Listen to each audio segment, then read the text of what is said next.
Cette voiture ne manque pas d'air, bien au contraire. Ni essence, ni gaz, ni électricité. En fait, c'est de l'air comprimé qui la propulse. Son autonomie, 200 km en cycle urbain. Sa vitesse maxi, 110 km/h. Pour la recharger, il suffit de l'alimenter sur des bornes à air comprimé ou bien de charger en électricité son compresseur. Cette idée simple mais révolutionnaire semblait plutôt méprisée par les grands constructeurs jusqu'à présent. Mais aujourd'hui, le vent tourne. L'inventeur, c'est cet homme, Guy Nègre, ancien ingénieur en aéronautique puis en Formule 1.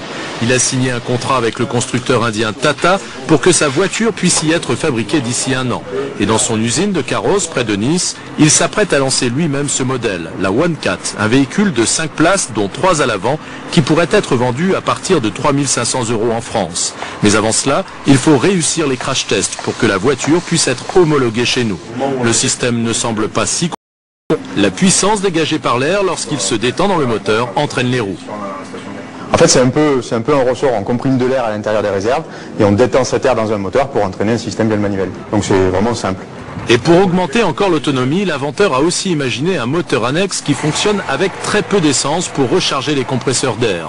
Écologique et économique, l'argument choc, 1 € au 100 km et 0 pollution.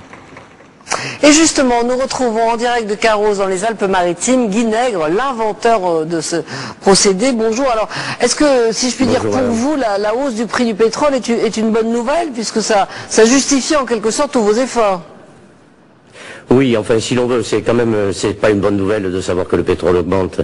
Mais par contre, il y a d'autres problèmes, c'est que le pétrole va également vers la fin de l'ère du pétrole, et donc il faut trouver d'autres solutions. Donc, plus que le prix, il y a aussi le fait que dans quelques années, il n'y aura plus de pétrole. Vous dites qu'on pourra acheter début 2009 vos voitures, mais vous n'avez pas encore obtenu toute la batterie d'homologation, de sécurité, de résistance. Non, pas encore. Ça se fait progressivement, et l'homologation, enfin la réception de la voiture après les homologations se fait quelques 6 mois avant le début de la mise en production. Donc on pense faire cela dans le 2e semestre de l'année 2008. On a déjà travaillé sur les ordinateurs pour savoir comment se présentent les choses, et de ce côté-là, il n'y a pas de gros problèmes techniques. En tout cas, au niveau de la pollution, on est tout très bien paré. Alors, vous êtes arrivé à un prix extrêmement compétitif, moins de 3 000 €, et au fond cette dépense pourra presque être couverte par la prime, l'écotaxe, qui peut s'élever jusqu'à 5 000 €. Vous nous proposez une voiture gratuite en quelque sorte. Oui, bon, je pense que ça ne pourra pas être le cas, mais effectivement c'est assez surprenant. En fait, notre voiture fera moins de 60 grammes de CO2 au kilomètre, et effectivement dans ce cas-là, il y a une prime de 5 000 €, et notre voiture devrait se vendre aux alentours de 3 500 €. Bon, je pense qu'il y aura des aménagements qui font qu'on ne pourra pas gagner de l'argent en allant prendre une voiture, ce n'est pas possible. Non, ça, il n'y a pas de doute là-dessus. Ça reste tout de même une voiture à usage urbain, parce qu'il n'y a pas une autonomie ni une vitesse absolument considérable. Non, pas du tout, parce qu'en fait, toutes nos voitures, toute la gamme de voitures que nous allons faire, ce sont des voitures mono et bi-énergie. C'est-à-dire, en ville, on roule avec de l'air comprimé, donc effectivement, là, l'autonomie est relativement limitée, mais il y a la possibilité de rouler avec un adjuvant énergétique, c'est-à-dire qu'on chauffe l'air avant de rentrer dans le moteur, et à ce moment-là, on obtient des autonomies tout à fait classiques, comme une voiture normale. Donc, en fait, bon, la OneCat, qui est une voiture, qui est une sorte de Méhari des temps modernes, c'est une voiture qui ne sera pas rapide, mais les voitures que nous allons mettre en place par la suite, City 4, rouleront jusqu'à 150 km/h, enfin ce sera des voitures tout à fait normales.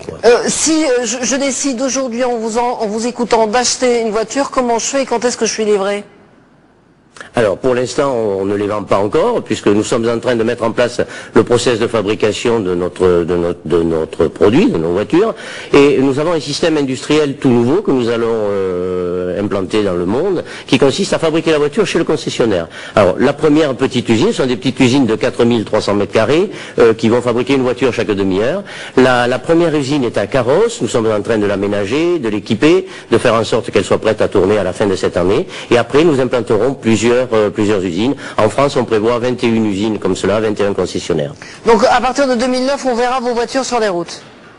Ah oui, bien sûr, oui. On verra des prototypes dans le courant de l'année 2008, et en début 2009, on pourra commencer à commercialiser. Merci Guy Nègre.